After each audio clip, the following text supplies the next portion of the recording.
20 years ago tomorrow, that Catherine Callbeck became the first woman in Canadian history to win an election as Premier. It took another 17 years for the next woman Premier to be elected. But if it happened today, she'd have lots of company. Now, Senator Callbeck joins me in the studio. Did you ever think the day would come when you saw 5 women premiers representing something like 87% of the population? Did you think that day was ever going to happen? Yes, I did. I'm an optimistic person. I thought it was going to happen. It took longer than I thought. As you say, 17 years. After you to get done. We had the second one, but I was in 2011, 2012 was good to women leaders, and as you say, now we have 5. Of course, elections can change everything in a hurry, and some of them are hanging on by their fingernails, or you could lose them all. But do you think that that makes a difference at all in how a province is governed, and in turn how Canada is governed? Because with almost more than 3/4 of the population under women premiers, you can't do any worse than the men. Well, I think it's important to have women in elected office and in our legislatures.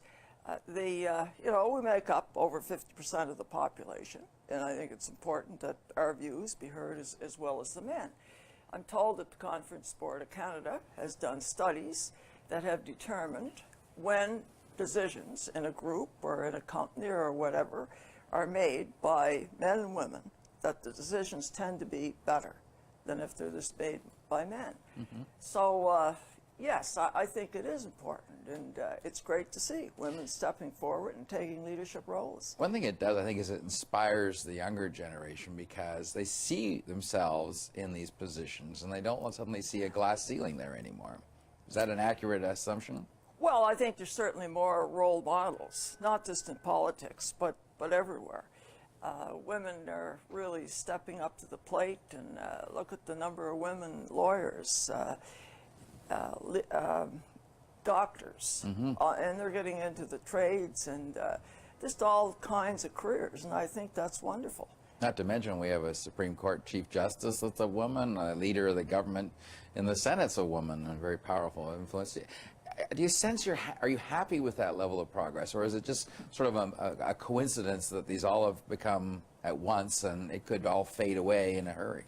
Well, as I said, I thought I would see the day when this would happen, but it's been much slower than I had anticipated. And, I think from now on that there will be more women, and I think that will come faster. Because there's a lot of things that have happened. You know, when I ran back in 1974, which is, 39 years ago, I was told many times that politics was not for women, that I shouldn't be getting into this. And I'm sure there were people that didn't vote for me because I was a woman. I can't believe you encountered that. Like, people actually went up to you back, and that's only in the 70s, said, yeah, don't run, you can't win, you're a woman? That's right. Things have changed a lot. Now, when I ran for Premier in '93, gender wasn't an issue because the leader of the opposition party was Pat Mella, and so it wasn't something that came up. And when I was an MP from Callbeck, knocking on the doors, that didn't come up at all. But when I was back in 1974, when I first ran, yes, it was raised many times. It's hard to believe, 74. Let me ask you a quick question on how the Senate's doing today. I mean, are you happy with A, the women there, and B, are you concerned that it's taking a reputational hit with all this talk about whether they reside in a certain province or whether their travel claims are in order?